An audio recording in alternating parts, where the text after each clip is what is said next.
안녕하십니까. 저축은행업 담당 곽수현 선임연구원입니다. 이어서 저축은행 산업 IO 발표드리겠습니다. 2026년 저축은행 산업에 대한 인더스트리 아웃룩은 비우호적, 크레딧 아웃룩은 부정적입니다. 가장 부정적인 요인은 내수 부진과 부동산 경기 양극화로 건전성 부담이 지속되는 점입니다. 2025년에는 부동산 PF 정리로 건전성이 일부 개선되고 대손 비용이 감소하며 흑자 전환했습니다. 2026년에도 비슷한 흐름을 이어나가겠으나 부동산 경기 양극화와 내수 부진이 지속되고 있어 건전성 개선폭은 제한적일 것으로 예상됩니다. 2026년 저축은행에 대한 인더스트리 아웃룩은 비우호적입니다. 가계신용대출, PF대출 등 주요 영업자산 축소로 영업 위축이 지속되겠으며 건전성 지표는 부동산 PF 정리 재구조화가 지속되며 개선될 전망인데요. 다만 가계신용대출 연체율이 소폭 상승 전환하여 전체적인 개선폭은 제한될 것으로 전망합니다. 수익성의 경우 NIM이 소폭 하락할 것으로 예상되는 등 구조적인 수익성 개선 폭이 크지 않을 것으로 예상됩니다. 2025년에 이어 2026년에도 대출금이 축소될 것으로 전망합니다. 강화된 가계대출 규제로 가계신용대출이 축소될 전망이며 부동산 PF 정리 재구조화가 이어지며 PF 대출도 꾸준히 감소할 예정입니다. 이처럼 주력 상품 감소에 대응하여 정책성 대출, DSR 적용 제외되는 소액신용 대출, 자동차 담보 대출 등 대체 상품을 늘릴 예정이나 주력 상품 감소분을 메우기에는 부족할 것으로 예상됩니다. 앞서 말씀드린 대로 2026년에도 PF 대출은 정리 재구조화를 통해 건전성 지표 개선세가 지속될 것으로 예상됩니다.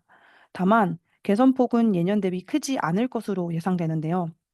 비조치 의견서가 26년 6월 말까지 연장되긴 했지만 펀드의 매각 가능한 규모가 한정적이고 부동산 시장 양극화로 경공매 등을 통한 지방 PF 익스포저를 줄이기 쉽지 않은 점 등을 감안하면 건전성 개선 폭은 예년 대비 크지 않을 것입니다. 오른쪽 그래프를 보시면 키스 커버리지 25년 9월 말 기준 본 PF 충당금 적립률은 7%로 19%인 브릿지론의 절반도 안 되는데요. 비수도권, 비주거형 등 사업성 열이한 본 PF는 추가 부실 인식 가능성이 존재합니다. 또한 정상화 펀드 관련 유가증권은 대부분 브릿지론의 이종인 점을 감안하면 장기적으로 투자금 회수 과정에서 손실이 발생할 수도 있습니다. 다음, 가계신용대출과 자영업자 대출의 경우 건전성 지표가 저하될 가능성이 높습니다. 먼저, 가계신용대출의 경우 연체율이 소폭 상승 전환할 가능성이 있습니다. 가운데 그래프를 보시면 가계신용대출 연체율은 24년부터 25년 6월까지 쭉 하락했는데요. 상매각 효과와 더불어 금리 인하나 정책 효과 등의 영향도 일부 있었던 것으로 보입니다. 다만 25년 9월부터 가계신용 연체율이 상승 전환한 것을 볼 수 있는데요. 왼쪽 그래프에서 보실 수 있듯이 작년 627 대책으로 소득 1배수 제한이 시행된 이후 가계신용대출 공급이 감소하며 25년 9월 말 가계신용대출 잔액이 감소세로 전환했기 때문입니다. 다만 상매각 규모 등을 감안하면 연체율 상승폭은 크지 않을 것으로 예상됩니다. 자영업자 대출 역시 소비 쿠폰 등 경기 부양 체계도 불구하고 경기 민감 업종 차주의 여리한 채무 상환 능력을 감안하면 연체율 상승세는 지속될 것으로 예상됩니다. 수익성의 경우 제한적으로 회복될 것으로 전망합니다.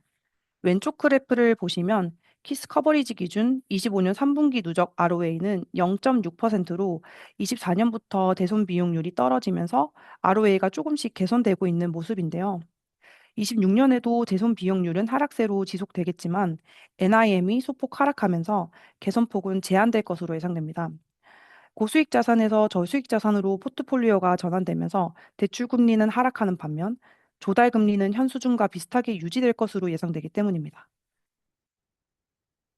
2026년 저축은행업에 대한 크레딧 아웃룩은 부정적입니다. 비우호적인 영업 환경이 이어지면서 회복이 제한되고 자본 적정성 및 건전성 관리 부담이 지속되고 있기 때문인데요. 특히 주력 상품이 아닌 자산을 확대하는 과정에서 전체 대출 포트폴리오 위험이 증가할 수 있어 리스크 프로파일 변화에 대해 주시할 예정입니다. 은행 지주 계열의 경우 저위험 저수익 자산인 정책성 대출 비중이 증가하여 수익성 하향 압력이 확대될 것으로 예상되고, 비은행 지주 계열의 경우 소액 신용 대출이나 자동차 담보 대출을 확대하면서 잠재 리스크가 확대될 수 있고, 사모사채 같은 기업 신용 대출이나 유가증권을 확대하는 경우 담보 대출보다 리스크가 높고 손익 변동성이 확대될 수 있어 모니터링이 필요합니다. 다음으로 키 모니터링 포인트에 대해 말씀드리겠습니다. 첫 번째는 유가증권 급증 이유와 내재된 위험에 대한 내용입니다. 전체 저축은행 유가증권 잔액은 24년 말 8.9조 원에서 25년 9월 말 12.5조 원으로 9개월 만에 40%나 증가했는데요. 이유는 크게 두 가지입니다. 첫 번째는 부실 PF를 정상화 펀드에 매각하고 재출자하면서 수익증권이 증가한 것이 주요 원인이고, 두 번째는 영업 축소 등으로 대출금이 감소하는 상황에서 여유자금을 유가증권에 투자했기 때문입니다. 다만 각각 내재된 부실 위험이 있는데요. 먼저 정상화 펀드의 경우 이연된 부실이 향후 손실로 인식될 리스크가 있고, 주식과 같은 유가증권의 경우 유가증권 시장 동태에 따라 이익 변동성이 확대될 수 있는 리스크가 존재합니다.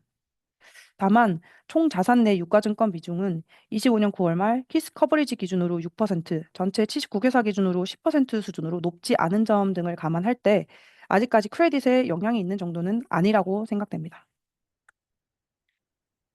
두 번째, 저축은행 연체율 하락 이유와 향후 건전성 지표 전망입니다. 저축은행 연체율은 25년 3월 9%로 고점을 찍은 이후 25년 6월부터 하락하며 25년 9월 6.9%로 가장 빠르게 하락했는데요. 이는 은행, 캐피탈, 상호금융 등 타 업건이 25년 2분기까지 연체율이 상승했던 것과는 대조적인 모습입니다. 이는 본격적으로 업황이 개선되었다기보다는 과거 부도 사태에 대한 학습 효과로 빠르게 부실채권을 매각한 결과라고 볼 수 있는데요.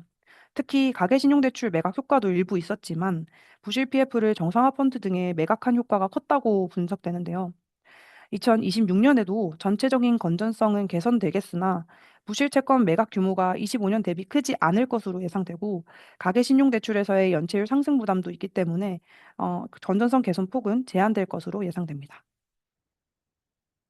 이상 저축은행 산업 발표를 마치도록 하겠습니다. 감사합니다.